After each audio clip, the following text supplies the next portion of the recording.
Okay, so now I'm going to pull back. Okay. So as I pull back, I'm going to drive this leg forward. Now once I'm here, I can roll. Now I pull this into me. So this gets pulled in like this. And then I can drop knees, I can do whatever I want to do to them. All right? So that's one. Next one's a little harder. Goes between the legs, between the legs. Right? She comes to choke me. Right? So what I'm going to do is I'm going to rock my legs up. So as I rock my legs up, we'll come over. Okay, I'm going to take him like this, and I'm going to snap his arm right here. So again, I'm going to rock up, right? So as I rock up, this is going to come over, and I'm going to catch him here. Right now, see where Pat's hand is? So you notice what I immediately did. I immediately cinched my legs together because I don't want him grabbing my testicles. If he moved that hand, I would immediately snap his arm. Immediately. And I also have this. I don't like this. Right? So this is an attack I've experienced a bunch of times, which is, and you see this in UFC, where they come in and they try to do this. Right? And a lot of wrestlers, what they do is they do what's called a sprawl. They shoot their legs back and they drop down, which is okay. But my only problem with that is it's not doing it. Okay. So we're going to show a couple of techniques. So we have a technique right out of the Sosuishi-Ryu, okay, where the guy comes in and he grabs you here and he goes to push you back, and I reach here and this comes straight down, and you drive straight down, right? So we also have in Tai Chi we have this, right, and we have this in Shinto. So again, when I started Isshin-Ryu Karate, there's Jeff, there he is. When I started Isshin-Ryu Karate, I was told these were 2 low blocks. What's the term for that? Bullshit. Okay? So, 2 low blocks. I got one guy perfectly situated here throwing a kick to me, one guy perfectly situated here throwing a kick. No. So what this is from Chen Tai Chi. So Chen Tai Chi, we do this. So as Woody comes in to tackle me, this comes here on the back of his head. I can't do the technique. But what the technique would be, it'd be this, I drop, but it would be on his head. Bam! I'll show you a nasty one. So if he catches me off guard and comes in, I wrap. So I wrap here, right? I showed this the other night. So this is a guillotine choke, right? But here, and if I, again, like I said to you, if I'm losing my balance, I drop him, I throw my legs in the air and I land on his head. I drive his head to the ground. And if I want to, I kick my own leg out. He drops straight down, straight on his head. So we can't practice this. You can just simulate it. When he's throwing a punch at me, his power is here. I take one finger, I do that, it's no problem.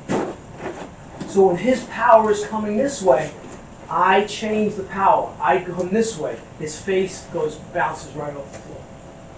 Just keep in mind, he may not be finished. He might be. He might be a mess, but he may not. He may be still have fighting. Okay? So if the guy's coming in with a lot of momentum, you may have to take a couple of steps. Well, as he hits me, I may receive it. Yeah. I may receive it. The art of jiu-jitsu is the art of yielding, right? So I may yield. As I yield, boom, or as I yield, wrap here. Okay? Now, if I catch him and I do this, right? So this is a guillotine choke, right? So if you're going to do a guillotine choke, you grab your own hand, right? Doesn't matter, I can grab it here, right? Now, it's a very small action. So what he'll tell you, I'm barely moving, he doesn't like it, right? And what I'm doing is, this forearm bone is coming up, and this is just moving like that. So I'm doing it, and he's tapping. If I sink this on, he's in big trouble. So, how quick to choke somebody to unconsciousness? 10 seconds. That's a long time. Really? That's even long. Yeah. So if you get it on right, you can a guy can go out instantly. So a guy can go out instantly. It all depends on, everybody's different, right? 3 seconds, 5 seconds, 10 seconds. If you don't have it on right, it could go on for quite a while because you don't have it on right. He's still breathing. But Woody will tell you when I have this on right and I crank this, he's not breathing. Like it's instant. It goes from being able to breathe to not being able to breathe. That's what you want. Because I'm going to tell you, when you take someone's air away, when you take the blood flow up to the brain away, it is full-blown panic. And you're hitting both with that one. It's here and It's right full-blown across. panic. Okay? And here's the thing. If a guy is high, if a guy's a full-blown mental patient, you may punch him 100 times and he won't stop. I get him in a choke, he goes to sleep. Everybody needs air, everyone needs blood to the brain. So let's talk about choking a little bit. So his hands are up here. He comes in to punch me in the face, right? I come here a little bit, right? And now I'm here. Once I'm here, right? So I got a couple of ones. I can do this. This comes under his trachea, right? Sure. So this comes under his trachea, right? And what I do is, this is the action. So I clasp my hand, I put my head down, and I pull this in and up, okay? And if I was really doing this, this is what would happen. Just look at my head. So you see where my head is? So Woody's going to be reaching for my face, and I'm going to be reaching out. So, okay? Same thing if I come here. This is the carotid restraint. So when I'm here, I turn my head away so it can't go after my eyes. Once I'm here, I just flex my forearm and bicep muscle. Cuts off everything. Cuts off his windpipe and cuts off all of the brain, blood to the brain. That one is out quick.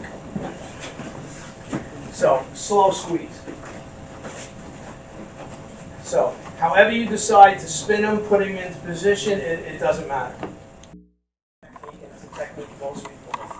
So the problem with Kodagaishi is, everybody's Kodagaishi works in a dojo. Okay.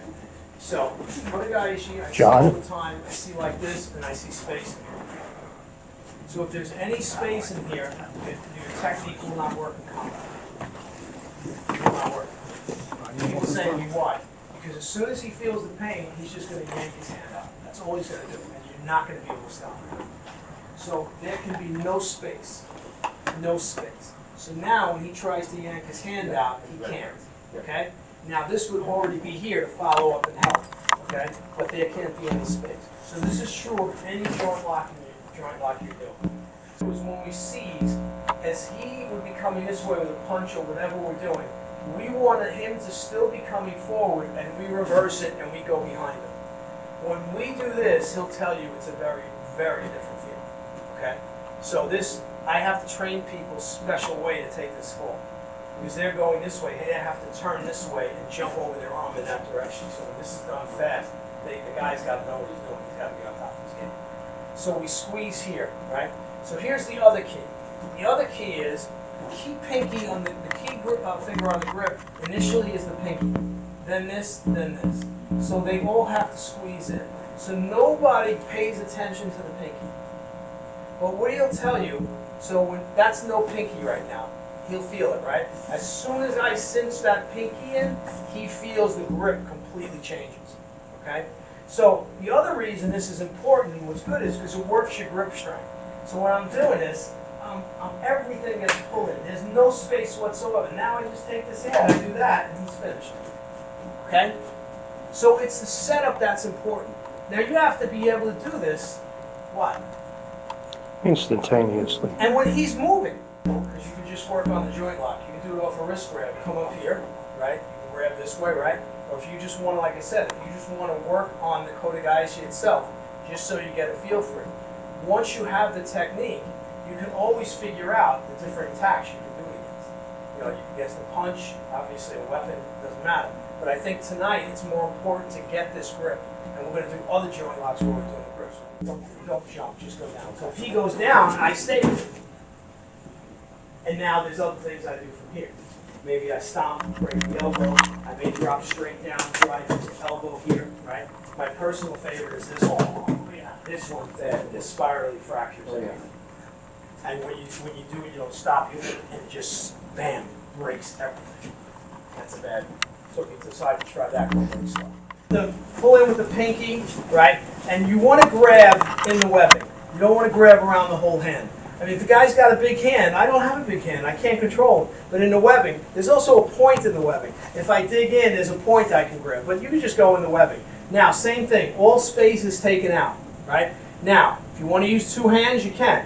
Now, this attacks his center line. So this goes to the center line. If I do it here, it hurts, but if I go to the center line, it's like night and day, and I hardly have to move.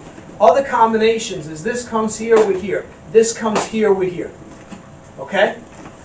So, Nikkyo. Sankyo.